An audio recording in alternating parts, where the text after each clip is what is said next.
Olá, Heroes! Tudo bem? Hoje, acho que é a minha primeira entrevista. Estou aqui com o Roberto Faria. Olá a todos, como estão? Eu falei pra ele assim, eu vou segurar, porque na entrevista eu vou falar como eu conheci ele. Olha que coisa interessante. É irmão da congregação, a gente é vizinho também. E ele tá com um canal agora. Quantos meses tem? Nossa, tem... Na verdade ele tem um tempinho já. Ele tem... Não, mas como ele começou a... Boom! A coisa de 4, 5 meses pra cá que ele começou. Pô, já tá com 9 mil inscritos, né? Meu Deus. Então, vou fazer essa entrevista aqui pra vocês conhecerem essa figura, assim, esse monstro violinista, que o cara super humilde, que toca muito, que ajuda um monte de gente. Deus abençoe por estar aqui. Vocês vão conhecer ele e já, depois de ver esse vídeo aqui, vai lá no canal dele e vê o tanto de conteúdo que ele tem. Um monte de coisa. Vai ter a entrevista que ele fez comigo também, então vai ser bem bacana.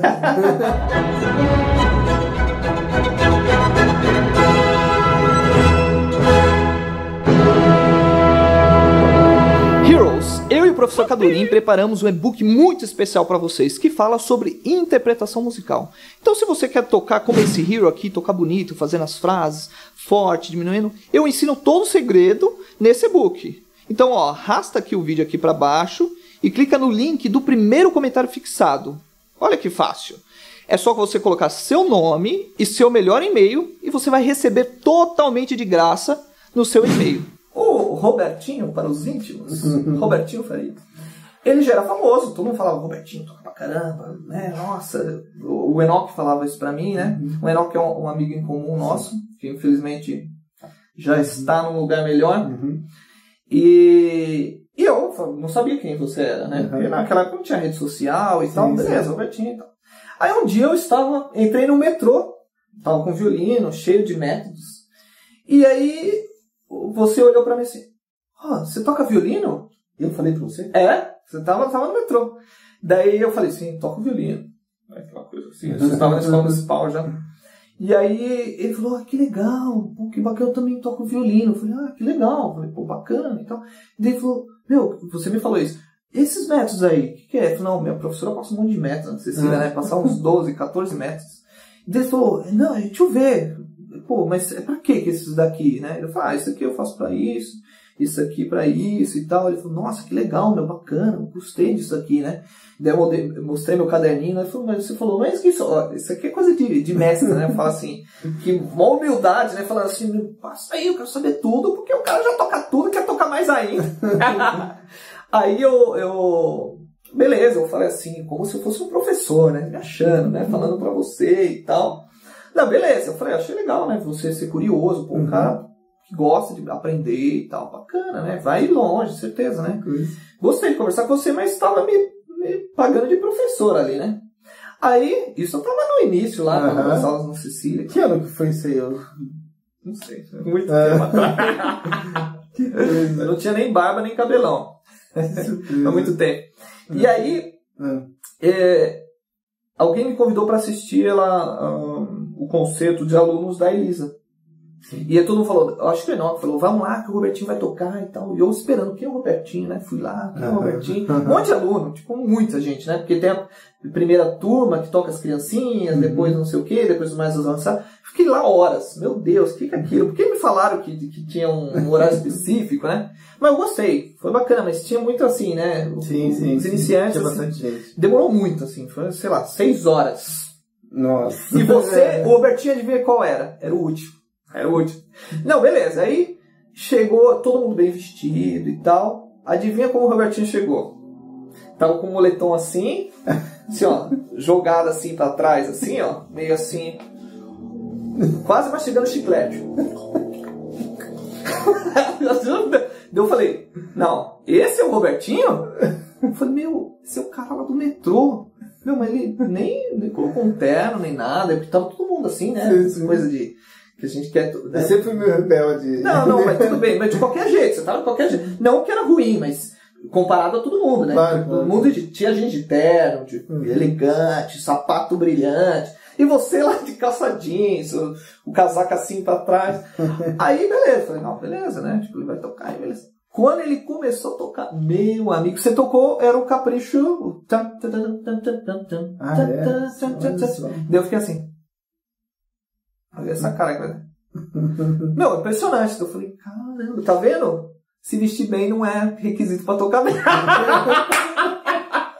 Que coisa, que história, hein? E aí, isso foi como eu te conheci, meu. Poxa, isso depois, obviamente, através do Enoch, a gente tinha conversado outras vezes, mas, pô, descobri que você é meu vizinho e é um fenômeno no YouTube. E eu queria te perguntar, como você começou? Por que você quis e com que idade? Por que você falou assim, quero aprender violino? Então, eu comecei, como você também, na igreja, né? Então, assim, na época, assim, minha mãe trabalhava muito e minha avó que me levava, assim, pra igreja. Então, ia toda terça, quinta, sábado e domingo, ia à noite, a gente ia pra igreja.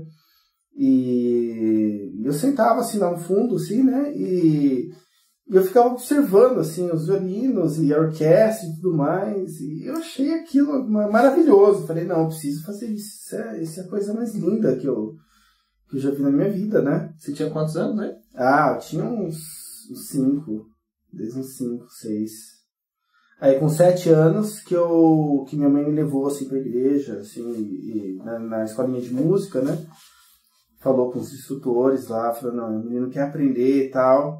E aí, como eu tava te contando, né, na outra entrevista, foi dos 7 aos 10 para chegar na 65 do Bona para poder pegar meu primeiro violino. Eu tive muita dificuldade, apesar de gostar muito. Bona é uma tristeza, ai, Bona. E eu, acho que eu nunca falei isso, mas eu gostava muito de futebol também. Então, eu ficava pensando, poxa, mas eu vou ser jogador de futebol ou vou ser violinista? Olha só que coisa, né? Você já pensava nisso? Já, meu pai me levava pra escolinha de futebol, meu pai queria... Não, mas fala assim, será que eu vou ser violinista ou jogador de futebol? E com quantos anos você pensava nisso? Com 8 anos eu já pensava nisso. Eu só falo muito sobre determinação, né? Que as pessoas de grande sucesso, que é esse cara que toca muito, depois vai no canal dele ver ele tocando os caprichos Paganini, tocando as coisas, um monte de entrevista legal, um monte de conselho legal, que já determina na infância onde vai chegar. É verdade, Continua. E daí, eu comecei a estudar no conservatório no conservatório Vila Lobos, em Osasco ali. Meu família estudou lá, meu pai e minha mãe. Olha só, então. Pois é. Escola. E lá eu conheci o César Miranda também, ele não chegou a me dar aula, assim, ele me deu algumas aulinhas assim, mas eu tocava mais na camerata, né? Tinha a camerata do Vila Lobos lá, que existe até hoje. E essa camerata, na verdade... Foi eu e um colega da época, a gente que fundou essa camerata. Não tinha camerata, não tinha orquestrinha do Vila Lobos, assim, mas a camerata mesmo foi a gente que fundou. Junto com um violoncelista, que se chama Sueldo também, que hoje em dia ele é maestro também, a gente aprendeu muito com ele. E daí a coisa começou a andar, assim, começou a tomar uma proporção. Aí eu comecei a estudar com a Elisa, né, em 98, comecei a estudar com a Elisa. Foi aí que as coisas começaram a acontecer. Aí começou a acontecer. Porque sua fama vinha disso, né? Ele estuda com a Elisa, pô, melhor aluno da Elisa. Isso a gente melhor não, tá bom, né? Porque Luiz Felipe... Na minha época tinha o Luiz Felipe. Então, mas aí, logo ele foi embora, né? Foi pra Europa. Não, eu peguei uma boa época. Eu sei, porque foram muitas audições que eu saí assim, triste. Mas como é que ele pode tocar assim? Por que eu não consigo tocar assim? Estudava assim. Mas uma referência sempre é bom, né? Sim, é maravilhoso, né? E poder ver ele tocar. E, bom, eu tenho o violino que ele tocava nessa época, o violino que ele fez a carreira. Esse violino? Esse violino. Você tinha me falado que... Vou mostrar rapidamente. Tinha escutado. Então, eu assisti as audições, assim, ele tocando com esse violino, eu falei... Você comprou dele? Não diretamente dele. Porque ele vendeu para um professor meu. Mas isso que é determinação, né? Eu quero esse violino. Ele vendeu para um professor meu na época, o Rudá Alves, e eu comprei do Rudá esse violino, né? Nossa, que bacana. E aí, história, né? Pois é, que na verdade esse violino já não é mais do meu filho, que tem 5 anos, e tá emprestado do meu filho esse aqui. Obviamente você jogava futebol, então. Outra coisa, eu lembrei aqui. Sim, jogava muito futebol. E eu lembrei aqui que antes, olha pra você ver como é que são as coisas, estavam no seu dedo, né, que você quebrou. Os seguidores sabem. Um dia antes de eu ir pro festival, olha só como é que eu fico pensando, como acontecem as coisas, assim, mais coisas acontecem que a gente não pode ver coisas no mundo espiritual que acontecem, que a gente não tem ideia do que acontece, né? Um dia antes de eu ir pro festival de Campos, já tinha passado no teste e tudo. Um dia antes de eu ir para Campos, 98, que é onde eu ia conhecer a Elisa, eu tava jogando bola e no show dele. E eu tava no gol também. Violinistas não vão pro gol. Hoje eu só jogo no videogame, né? Depois que E não chegou a quebrar meu dedo, mas assim, foi muito feio, assim. Tanto que ficou inchado, assim. Falei, direito. Tipo, o médico falou assim, ó, não dá pra você ir pro festival, você não vai poder ir. Nossa. Imagine, o Festival de Campos de 98, que eu conheci a Elisa, foi fundamental para que a coisa andasse. Se não tivesse tido esse festival, se não tivesse conhecido a Elisa nesse festival, eu não sei o que teria acontecido. E daí, aí eu fui, dei um jeito de ir lá, e à noite, lá, com dor, lá enfaixava o dedo, lá, meu Deus do céu. E foi o festival inteiro, assim, com dor, assim, quase que não deu certo, né? Mas isso é determinação, né? Porque você queria, né? Tipo, é um problema? Sim, eu queria, mas ao mesmo tempo também eu não sabia o que eu queria. Porque mas você venceu uma dor, porque tem uma falar assim, quebrei, não vou. Você falou, não, eu vou. Eu vou porque eu quero saber. Acho que eu queria, assim, mais pra, sei lá, Campos do Jordão, passear, sei lá, o que eu tava pensando na época. Você seria jogador de futebol. Sabe Neymar? Não seria Neymar. Seria o Roberto Faria. Olha... Mas ele falou, não, vou... Hoje ele toca no municipal, né? Famoso. Todo mundo conhece ele.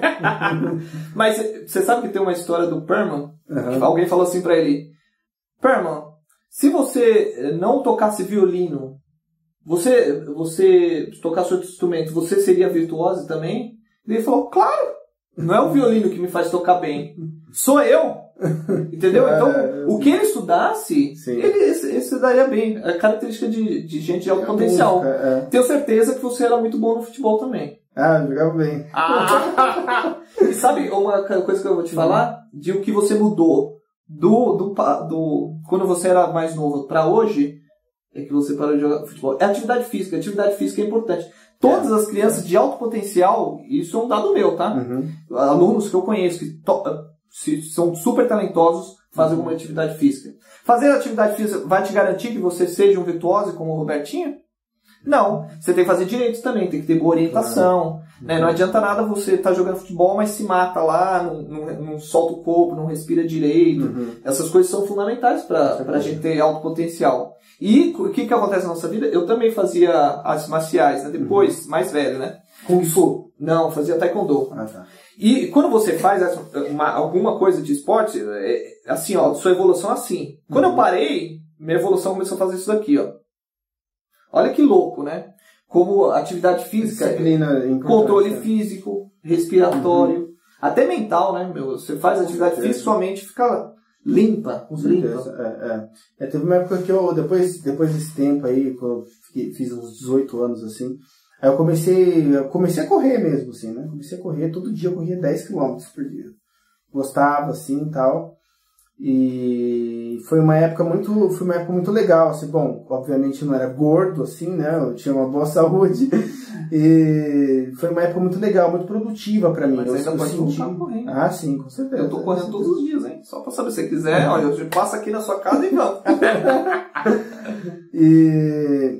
Então foi uma época muito produtiva pra mim, assim, eu sentia que eu tinha bastante energia para estudar, para fazer as coisas, e eu acho que é importante. E, de uma certa forma, parece que quando você está andando ou correndo, parece que os pensamentos vêm de uma forma que você, quando está parado... Eu sinto isso. Você sente isso também? Eu nunca gostei de correr. Eu comecei a seguir um cara aí que chama David Goggins. É um doidão aí que fala assim, eu não gosto de correr, mas eu corro porque eu sei os benefícios que traz. Uhum. Eu sempre falava, não gosto de correr, não me sinto bem. Eu comecei.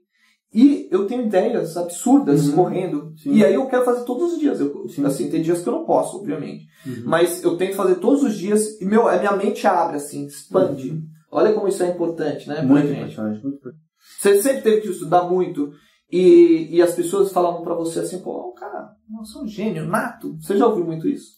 Então, eu acho que a coisa tá dividida por patamares aí, no caso. Então, tem o primeiro patamar, assim, que eu creio muito, que é a questão, assim, eu acho que Deus dá uma porção pra gente. E ele pode aumentar essa porção se você pedir. Simplesmente, se você pedir, ele pode dobrar essa porção na hora que... Porque ele tem todo o poder nas mãos, né? Uhum. Então, eu creio que se não é Deus na nossa vida, assim, de poder dar a própria saúde que a gente tem, a própria disposição, aquele fator do eu quero, não... Eu posso ou não posso estudar, eu posso ou não posso fazer um projeto.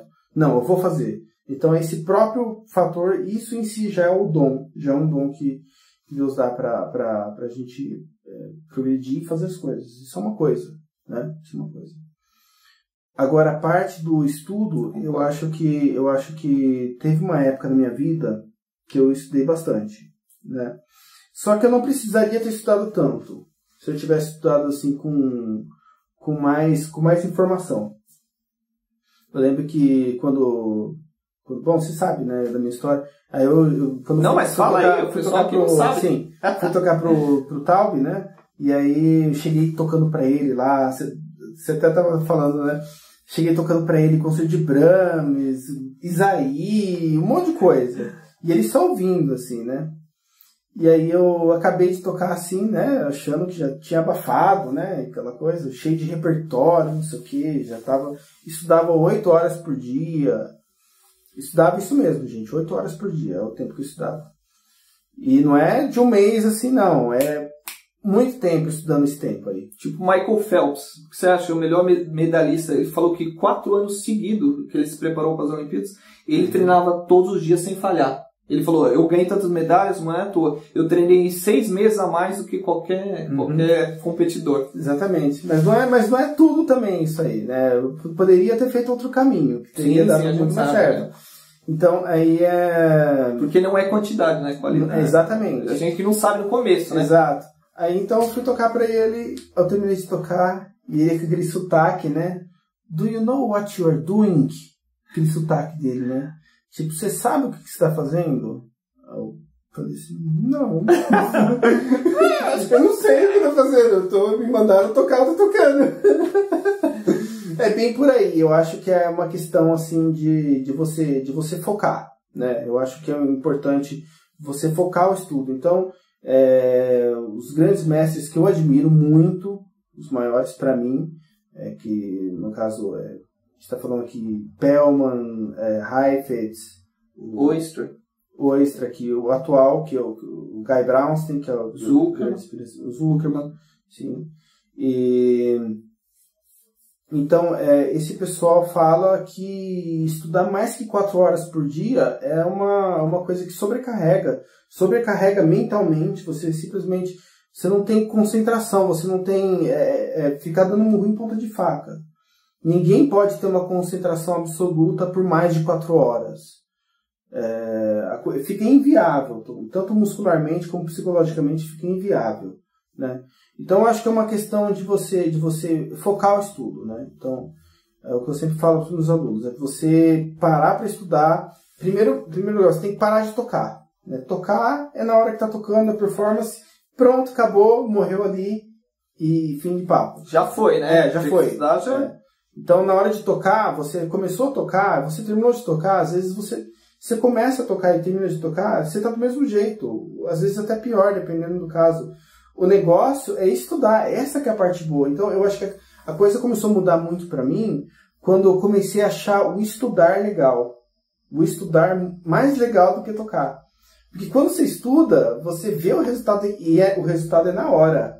Se você estuda da forma certa, se você sabe onde você está pisando, o que você está fazendo, tem objetivos no seu estudo, você vê se dali meia hora, dali 1 hora, você está muito melhor do que quando você começou. E esse tipo de resultado traz muito...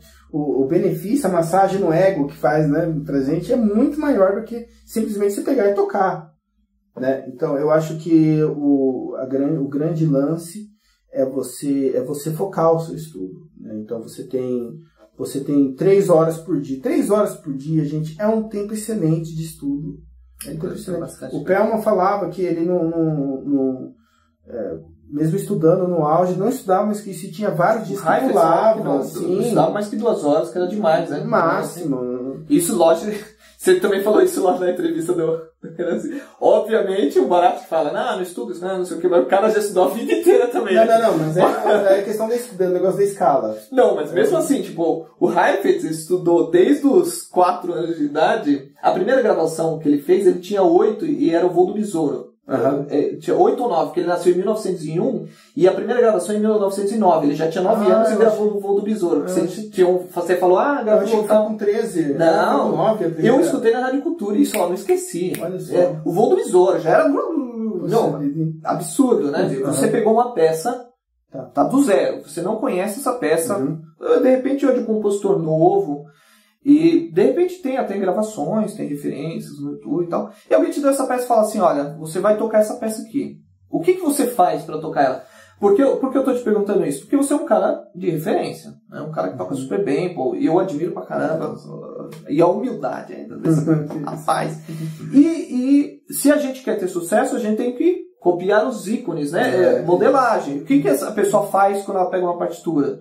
O que você pensa? Você pegou uma partitura nova, tal, você fala assim, ai meu Deus, o que você faz? Eu trato tudo igual. Eu não faço acepção de partituras. Se é nova ou não, se... Pra mim, da forma como eu penso hoje, um capricho de Paganini, um concerto de Brahms, ou um Lá menor de Vivaldi, é igualmente difícil pra mim.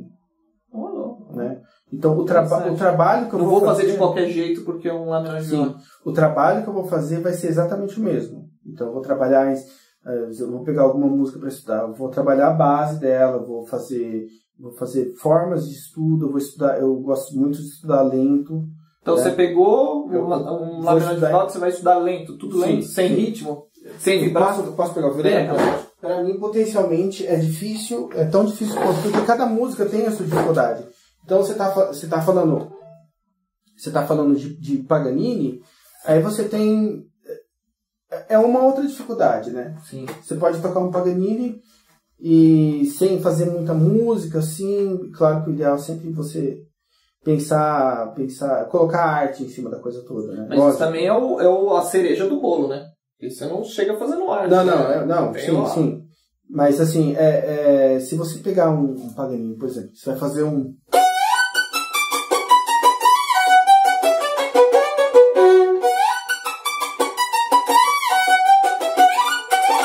Sei lá, desafio tudo aqui. Mas se você dá uma de virtuoso, uma coisa assim, mesmo que você não coloque tanta arte naquilo, de alguma forma você pode impressionar. Se você faz alguma careta, alguma coisa que impressione, assim, um trejeito, né? Alguma coisa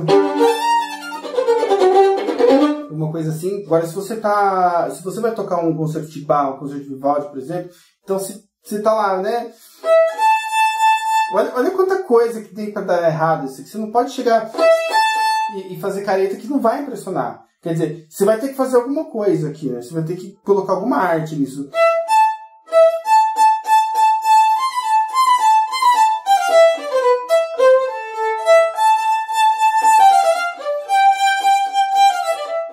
Nem sei se era assim. Mas você tem que... Alguma coisa você vai ter que fazer. Não, mas peraí. Tem muita coisa pra dar errado aqui. Ok, mas aí você já tá indo mais pra frente. Mas você pegou a peça. O que você faz? Não, então, vou chegar lá. Esse aqui essa aqui é a preparação. Os alunos já estão falando, meu Deus, eu não consigo tocar nada disso. O que eu faço?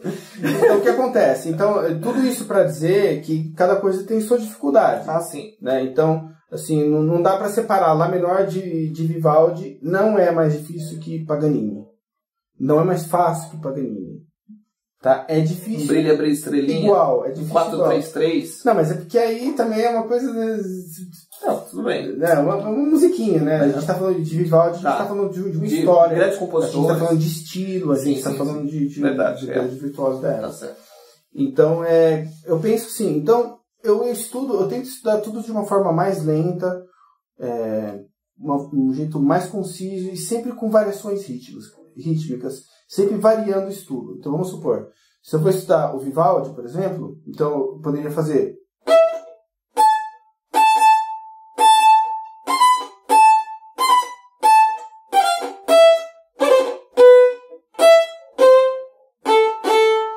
sei lá, só tô chutando aqui. Uma das formas que eu poderia Mas estudar. por que você faria isso? Porque o cérebro ele funciona assim. Você tem que ensinar o seu cérebro a sempre percorrer um caminho de várias formas. Para que ele, na oportunidade que ele tenha de percorrer para valer aquele caminho, ele já saiba todas as variantes que possam dar errado. Então vamos supor que eu estude.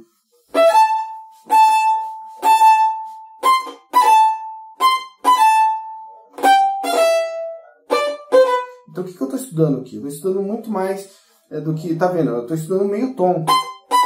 Ó. Se eu não estivesse estudando assim, e só estivesse tocando, eu não ia ter a noção de que existe um intervalo aqui a ser respeitado. Esse meio tom, isso aqui é uma coisa perigosa. Meio tom é perigoso. Parece simples. Meio tom costuma ser problema. Aparecer meio tom é problema. E meio tom em primeira posição, então é mais problema ainda. Alguma coisa acontece. Então o que acontece? Aí você estuda de outra forma.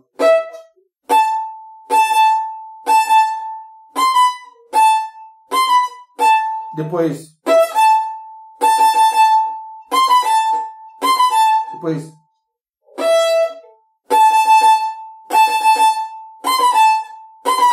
Quer dizer, você vai variando as formas de estudo. Então, na hora que você passa pelo caminho, né? Então, o seu cérebro ele vai sempre estar confortável, porque ele sabe de todas as variantes que poderiam ter dado errado, né? Então, eu sempre penso nisso e penso em se eu fosse estudar o concerto de Tchaikovsky, por exemplo. Peraí, só um minutinho. Vou te cortar antes de você chegar no Tchaikovsky. Todo mundo adora Tchaikovsky. Você falou de meio tom. Certo. Então, como você pensa a afinação? Como que eu resolvo o problema de afinação? Então, vou tocar lá na menor, Vivaldi. O que eu faço? Então, como você vai estudar isso para tocar bem afinado? Tá. Você falou, mas, tipo, e aí? O que o aluno faz? Não, eu tô falando de uma forma mais técnica, por exemplo, de desenvoltura, para você trabalhar arco, para você trabalhar digitação, meio tom e tudo mais. Mas o que você faz para afinação? Então, aí que eu acho que é importante as escalas. São importantes as escalas, porque se você trabalha certo tipo de coisa nas escalas, uma vez que aquilo está entendido, você simplesmente transfere para a música. Você sabe explicar para as pessoas que não sabem o que é escala? O que é uma escala? Então, para quem não sabe o que é. Acho que a maioria das pessoas sabe, mas... A escala é um sistema organizado, de uma certa forma, que você pode como eu posso falar, abrir aquela tonalidade, todas as notas para que você tenha conhecimento da cor daquela tonalidade, para que você possa estudar aquela tonalidade de forma mais profunda, de forma orgânica. Então a escala ela é organizada de forma orgânica, para que você tenha acesso aos intervalos necessários que você precisa ou colocar perto, próximo, ou colocar mais longe. Então é uma forma organizada de você ter uma boa cor na afinação, um bom sistema, um bom padrão, um bom critério de afinação. Eu falo assim, escala é uma nota atrás da outra. É uma do, ré, mi, fá, sol, lá, si, do. Outras palavras. Não, para o leigo entender, né? Sim, isso é escala. E para que a gente estuda uma atrás da outra? Porque a música é feita de escalas e pulos. Por isso que a gente estuda escalas, estuda terças, também, arpejos. Claro. Por quê? Porque você vai estar estudando todas as notas. Exatamente. É o que você disse, né? De uma forma mais simples. Você vai estar estudando todas as notas que vai estar naquela peça. Exatamente. E isso está em todas as peças. Quer dizer, se você vai estudar uma escala, por exemplo, Ré maior, você está ali 3 oitavas. Então, você pode... Enfim, existem várias formas de estudar isso, mas de 2 em 2 notas, por exemplo.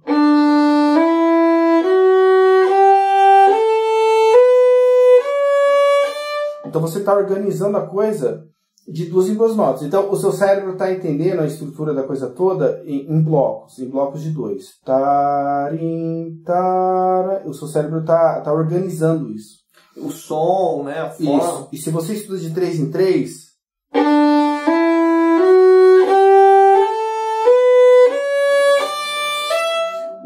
2, 3, 1. Então, o seu cérebro está achando uma outra forma, um outro caminho de se chegar ao denominador comum lá. E se você estuda de 4 em 4, 2 mais 2...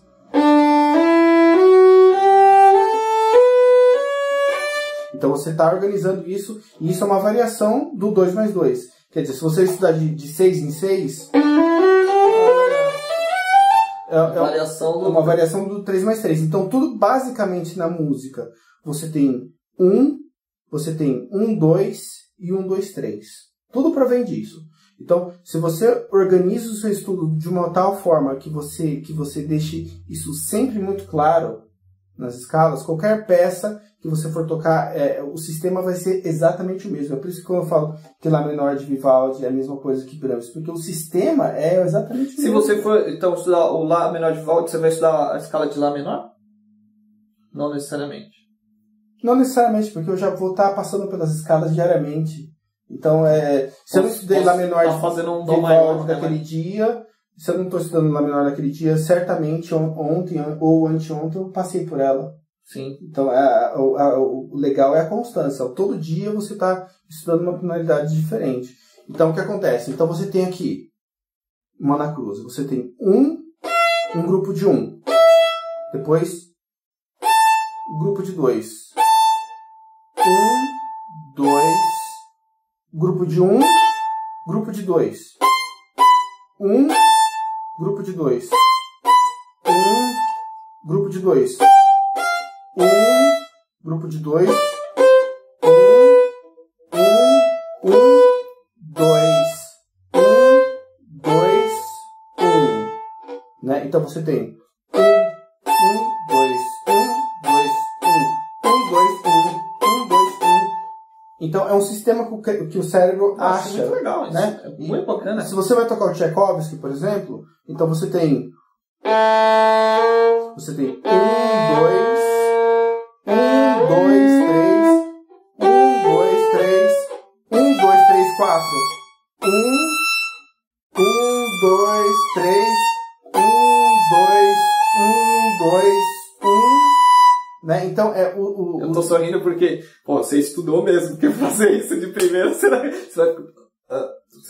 fazendo. Não, o difícil é. Não, mas é porque você. É fazer falando, né? Não, mas tem que ter feito mesmo, né? Senão. Sim. Então o que acontece? Se você organiza esse sistema nas escalas, então para você vai ser a mesma coisa. Vai ser difícil igual ou fácil igual. Fazer.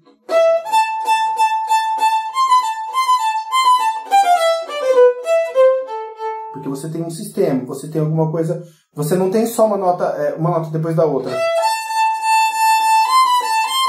Não é uma nota depois da outra. Então, no Tchaikovsky, por exemplo, você faz aqui, você tem um sistema, você tem um grupo, você tem outro grupo, outro.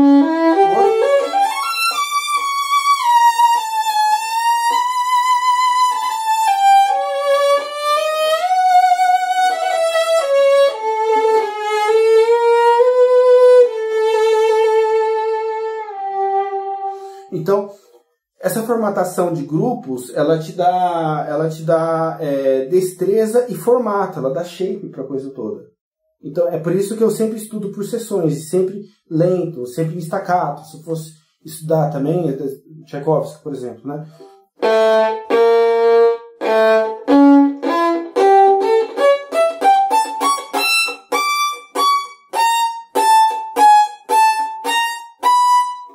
Por quê? Porque você não está estudando só uma coisa, você não está estudando só a afinação, só a questão do grupo também. Você está estudando também a organização do arco.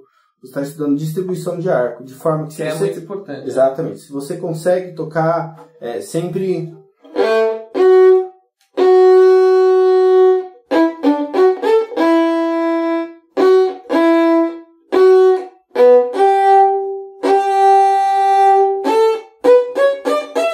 Você é obrigado a passar por cada nota. Você é obrigado a pronunciar cada nota no arco. De forma que quando não tem como miguelar nisso. Não tem como miguelar. De forma que quando você toca...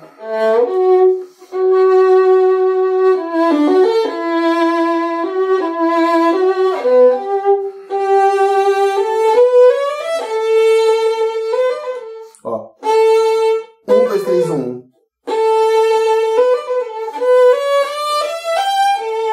Então cada coisa tem o seu lugar, tem a sua importância. Então é por isso que o estudo para mim é sempre a mesma coisa. Eu sempre estou trabalhando constância sonora, constância de vibrato. Eu tô sempre trabalhando essas coisas. Não importa onde. Você começou a tocar o vibrato, aí eu falei, vou entrar nesse assunto porque eu já vi você no seu canal falando que você gosta do vibrato contínuo e tal. Eu queria te perguntar uma coisa, porque você sabe, no seu canal deve ser assim também, todo mundo fala, me ensina o vibrato, como se fosse o segredo para se tocar bem. Você acha que, a sua opinião, tocar bem, você só vai tocar bem violino se você saber o vibrato? O vibrato é tão importante assim para tocar bem. Lógico que é um ornamento que deixa bonito, sim, né? Olha como é bonito tocando o vibrato, faz parte, mas é isso. Você nunca vai tocar bem se você... Porque os alunos, eu estou te falando isso porque aqui no canal muitas pessoas falam assim, professor, eu nunca vou tocar bem porque eu não sei fazer esse vibrato. E só dá para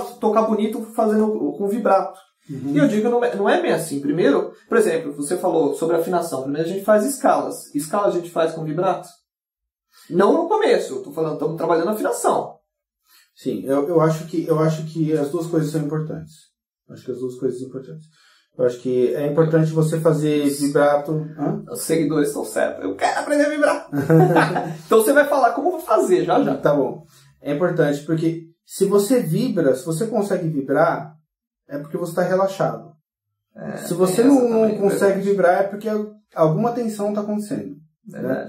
Então eu acho que tem o passo da afinação, onde você vai passar a tocar esse vibrato, você vai ver ali que é importantíssimo. Não pode ser pulada. Qual é se você continuar, na sua opinião, quais são as principais coisas quando você pega uma música? Eu falo que é tempo e afinação. É estrutura. Depois você vai brincar em cima disso. Sim. Tô errado? Exatamente, é a base. Porque se você já chegar vibrando... Com certeza. Já cagou, né? Então é importante tocar sem vibrato para você ver aonde que está caindo a nota. Até para você também estudar articulação. Então você vai lá... É importante, uma coisa que eu falo sempre, é muito importante você saber para que você está estudando. Então, às vezes, você quer estudar afinação. Só que aí você vai estudar afinação vibrando, né? Desafinou, vou voltar. Não, vai estudar afinação, então estuda afinação. Ó, esse sol. Você tem uma quarta justa aqui. Quarta justa tem que bater, não tem quarta nota, né? A primeira vai para quarta. Do, ré, mi, fá. Então, do, fá é uma quarta. Tá? Isso. Então, existem uns intervalos justos que você deve afinar o violino. Então, a coisa é um pouco complicada, não vou entrar nesse Então, uma vez isso resolvido, você vai estar sempre trabalhando de alguma forma isso. Não vai ser só na fase inicial, é sempre. O vibrato? Não, sem o vibrato, no caso. Sim. E a questão do vibrato também é sempre, não é só... Tem que trabalhar o vibrato. Tem que trabalhar o vibrato o tempo inteiro. Então, você vai estar lá Então, quando você está fazendo vibrato, o que acontece? A gente fica pensando na afinação. A gente está lá, faz o vibrato exagerado para conseguir aquele vibrato, né? Então, faz exagerado.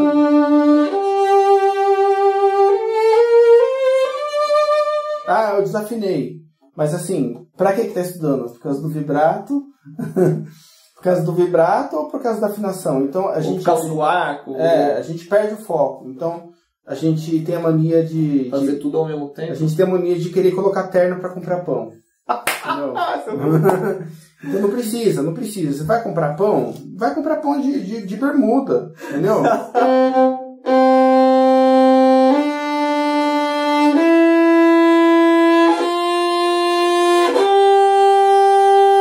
Está estudando constância sonora. O objetivo é manter o som do talão até a ponta, sem diminuir, sem ficar aquela coisa, né?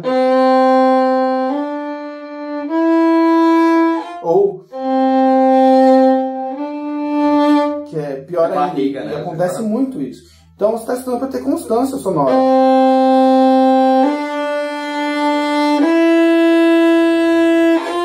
Vai estudar para ter o vibrato?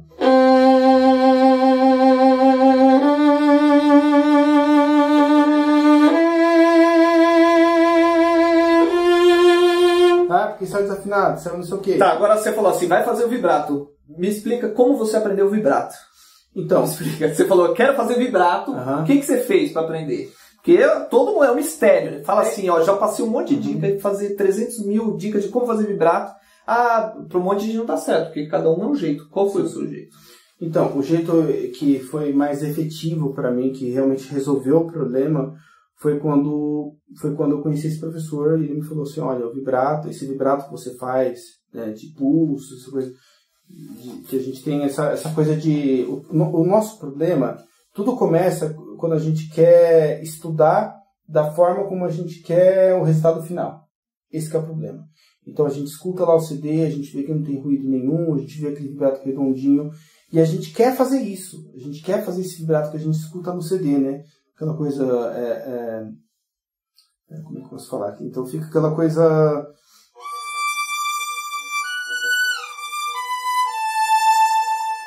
Não, tem que ser bonitinho, não pode sobressair, não pode não sei o quê. Então a gente não tem às vezes, geralmente, a gente não tem essa noção do material a mais que precisa se adquirir. Então, quando a gente vai estudar, não pode ficar pensando, não, porque eu vou fazer muito exagerado. Não, tem que exagerar.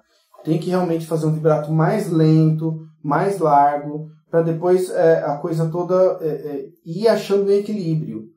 Então, Mas como você aprendeu? Então, chegou assim, faça mais largo? Não basicamente foi, porque o vibrato vocal, ele é esse vibrato mais largo. Hello!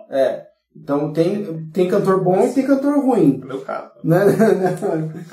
Então o cantor ruim geralmente tem aquele vibrato carneirinho, né? Aquela coisa que você não escuta direito a nota, né? Você está escutando alguma coisa vibrando ali, mas você não sabe o que está acontecendo, você não está vendo ali o real assim, o instrumento o dele. Instrumento, Então o vibrato lento, que é o vibrato que ele ensina, esse vibrato de braço, o vibrato mais lento, ele é o vibrato que mais se assemelha à voz humana. E é o vibrato também, porque o vibrato ele tem várias funções. Uhum. Uma das funções do vibrato é, por exemplo, esconder sujeira do arco. Isso é uma das funções. Outra função que o vibrato tem, carregar o som. Então o vibrato não é só um ornamento. Ele é responsável por carregar o som. Então, ele projeta também. Ele projeta, porque o vibrato são ondas. Sim. Se o seu vibrato é muito curto, a sua onda vai sair assim, ó, toda picotada assim. E chegou na terceira cadeira do teatro, ela morre. Então, se você faz um vibrato com uma onda assim, grande... Quem fala muito isso é o Zuckerman, né? Ele fala muito sobre isso. Então, aí quando você vai, a onda vai atravessando, e aí quando para ela sumir, ela vai até a última cadeira do teatro. Então, a pessoa que pagou o ingresso da última cadeira do teatro tem o privilégio de escutar um belo vibrato. Então, sim, isso é importante. Não, o som chega lá também, né? Exatamente. Tá projetando. E se você faz alguma impureza no ar, se dá uma raspadinha, o vibrato lento, ele facilita para que se esconda esse tipo de coisa. Que é normal, né? Que é normal. Exatamente. A sujeira no ar. Então, você tá ali, né? É uma raspada leve, né? Então esse vibrato que de perto pode ser até bonito, né?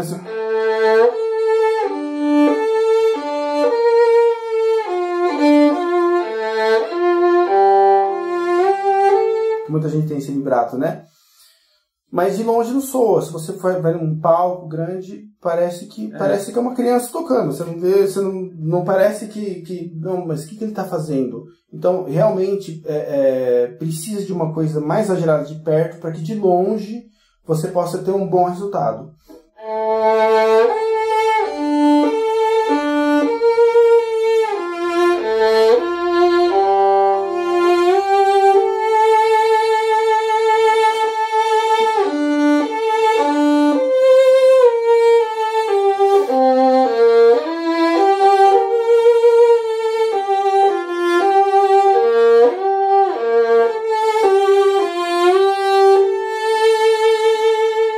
Então esse vibrato mais lento, constante, redondo, de perto, às vezes pode parecer um pouco exagerado, mas se vocês...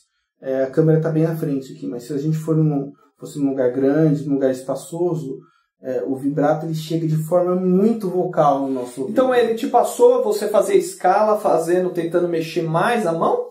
Isso, sempre fazendo esse vibrato de braço, sempre deixando... Mas isso é uma escala, dá um exemplo. Você faz... Isso. Então, eu procuro estudar o vibrato de forma bem... ampla. Ampla. Eu não sou muito metódico, muito sistemático na hora do estudo. Então eu estudo, não, eu preciso disso, então eu vou direto ao assunto. Eu não fico lá, 1, 2, 3, 4, isso pra mim é coisa de CDF. Eu nunca fiz CDF. Eu sempre fui do tipo que sentou no fundo, no fundão da sala. Sempre exagerando muito. Realmente sentindo essa parte muito solta. A gente não pode não pode ter preconceito, assim, não, porque o vibrato vai ficar muito feio. Não, eu não quero meu vibrato assim, feio, exagerado. Não quero, eu quero um vibrato bonito só. Mas é que a gente tem que pensar lá na frente, não pode pensar no que está sendo feito agora, né? Eu costumo falar benefícios técnicos que realmente vão servir para a vida inteira, é como se fosse uma obra, assim, né? Uma obra de Deus na vida de alguém. A obra de Deus, quando começa na nossa vida, né? Ela começa meio feia, assim, meio torta, mas que não vai dar em nada isso aí, mas o que está acontecendo aí? Mas a hora que a obra sai por detrás do véu, todo mundo vê aquela obra maravilhosa pronta, aí todo mundo vai lá e fala, nossa, que coisa linda que Deus fez na vida dessa pessoa, mas aí todo mundo tá vendo a obra pronta, né? Isso que eu te falei no começo, é virtuosa, não estuda, né? Esse aqui é o trabalho por trás do véu, é o trabalho que ninguém precisa ficar sabendo. É o trabalho que você tá ali fazendo, adquirindo material. Você está adquirindo material, você está estudando com esse som. Você está adquirindo material, não é que você vai tocar com som apertado e feio.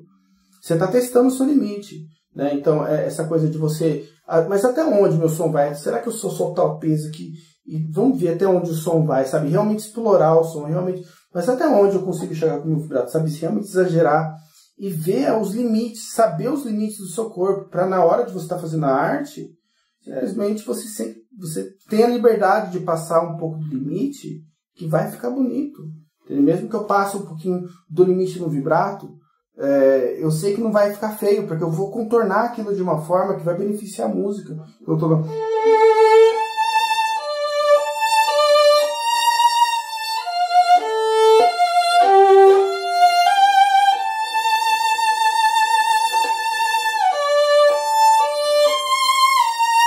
Então, de alguma forma, eu vou achar um jeito de que aquilo me beneficie. Né? Mas para isso, para chegar nisso, você tem que passar do limite. Você tem que ver até onde vai meu vibrato, até onde eu posso articular, até onde eu realmente posso estudar articulação. Né? Então, a escala tem um papel fundamental no estudo da articulação dos dedos. Então, é importante articular bastante. Se você vê os vídeos do Heifetz lá estudando, no jeito que ele estuda, ele sempre articula muito os dedos, levantando bastante os dedos. Então, é importante o exagero, para que se chegue num resultado comum. Então você está ali. 1, 2, 1, 2, 1, 2, 1, 2, 1, 2, 1,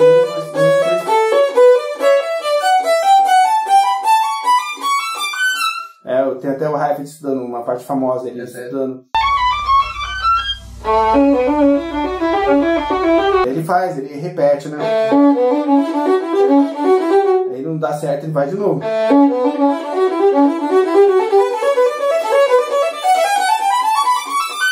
Porque é realmente coisa de você... É a sincronia. E tem que articular bastante. Porque na hora de um palco, que eu costumo dizer que pra gente estudar tudo exagerado, com articulação exagerada, vibrato exagerado, som exagerado, é o mesmo respeito que você tem de um ator de palco, por exemplo.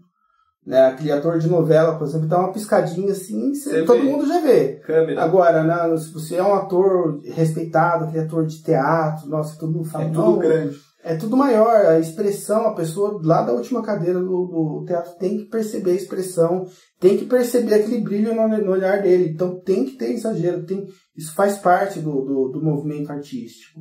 Essa parte do exagero. Isso tem muito mais a ver com dicção das palavras, quando a gente fala palavras bem articuladas assim, com a boca, e do que você ir lá no computador e simplesmente digitar. Às vezes, tem muita gente que pensa que a articulação é como se você estivesse no computador lá e digitasse. Isso não é suficiente para a arte acontecer. Eu tenho uma pergunta. Você falou assim, errou, aí voltou ao raio e tal. Quando você erra, você passa por cima e tudo bem, eu faço amanhã? Quando você erra, você tocou uma coisa e errou. Como você pensa? Eu não penso assim. Eu não penso em ficar errando ou ficar acertando. Eu penso no sistema. Resolver. Eu penso no sistema inteiro. Então, vamos supor,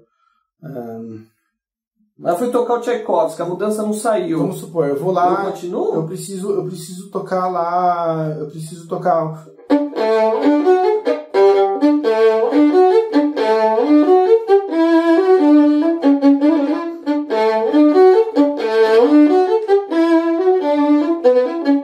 Eu preciso tocar isso, por exemplo. Terceiro movimento do concerto de Beethoven. Isso. Aí, eu não vou ficar... Eu desafinei, vamos voltar. De novo. Não vou ficar assim. Eu vou estudar já no lento, já vou estudar com os golpes de arco que eu sei, que se eu ficar trabalhando, se eu tocar várias vezes daquela forma e continuar tocando daquela forma, as coisas vão se resolver por si só. Eu não preciso ficar... Eu estudei lento, não fiquei toda papagaiando. Exatamente. Voltei. Exatamente. A gente acha que isso deve ficar papagaiando, né? Fica no... Opa, e dá uma zoada aqui. Não é...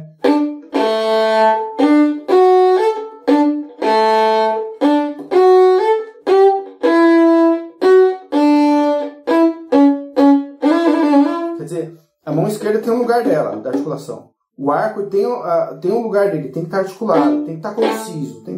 Porque na hora do nervoso, na hora que você está no palco ali no nervoso, é nessas coisas, é nesse tipo de segurança que você vai se agarrar.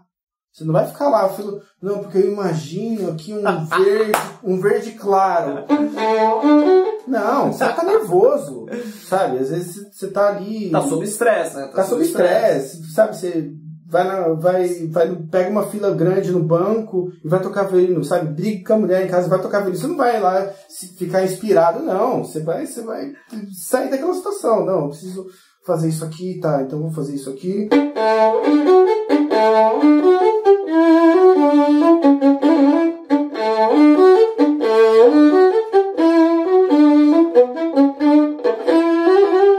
Como é que funciona? Na hora tem que juntar. Então, treinado, na hora que chegar o quilo, eu vou fazer assim. Tá, então vamos lá.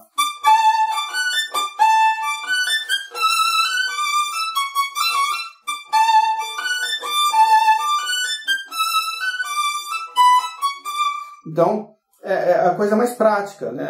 A gente vê o Heifetz tocando, o Pellman, né? E assim, pensa, nossa, ele deve estar pensando numa coisa muito linda, né? Não, sabe, o cara, sabe, teve problemas, tem problemas de saúde, acorda mal-humorado, sabe, um vizinho lá não deixou ele dormir direito. Que nem os vizinhos devem estar pensando que é o meu caso aqui, né? A gente aqui nem sei que horas são, né? Estamos gravando. Sabe? Então, o cara não dormiu direito. Ele vai se agarrar no que ele tem. Ele vai se agarrar na estabilidade técnica dele, naquilo que ele estudou, naquilo que ele trabalhou. Essa é a importância de estar estudando sempre lento, com muita articulação, resolvendo as questões vibrato constante, sabendo como afinar. É que eu não posso entrar nessa coisa de afinação agora, porque... esse é assunto para mais de hora. Então, Robertinho, vamos finalizar aqui. E se vocês querem aprender mais, sigam o canal do Roberto Faria. Roberto Faria. Ele toca Capricho de Paganini, ele toca bar, ele está fazendo um registro enorme. Né? Eu acompanho o seu canal. Né? Tudo que você ensina tem muito valor, muito. Eu falo, é uma joia na internet. E sigam ele. Sigam lá e falam assim, olha, eu vim através do Violin Hero. Então, eu trouxe ele aqui porque ele vocês falam de virtuose? É esse cara aqui, ó. É esse cara. Então, eu queria dizer para vocês que se vocês gostaram e querem que eu faça outro vídeo com ele, tá? Ó, like aqui, ó. Like. Se tiver bastante likes, tem que ter muito, mas muito mesmo. Eu falo assim, vamos fazer um segundo vídeo. A gente vai fazer. Vamos fazer mais. A gente vai fazer umas parcerias aí, vamos juntar uma galera pra tocar. E uma coisa que eu queria dizer pra vocês também, que vai ter a Black Friday. Tá perto. Então, ó, aqui no primeiro comentário fixado, coloca seu e-mail que vai ter as promoções do meu curso, tá? Então, se você quer receber essas promoções, coloque lá o seu melhor e-mail, em vez de não cair no spam lá, e libera, que você vai receber essas promoções, tá certo? Quero agradecer o Roberto, é isso aí, me receber nessa hora na casa dele, assim, super tarde. A mulher dele deve estar louca agora. Esse menino é gênio, sigam ele, que realmente é impressionante. Simplicidade de coração. Esse cara, olha, vocês viram como ele toca, né? Tanta coisa de preciosidade que ele ofereceu aqui pra gente, você vê? Com essa humildade toda, toca tudo. Segue o canal dele lá.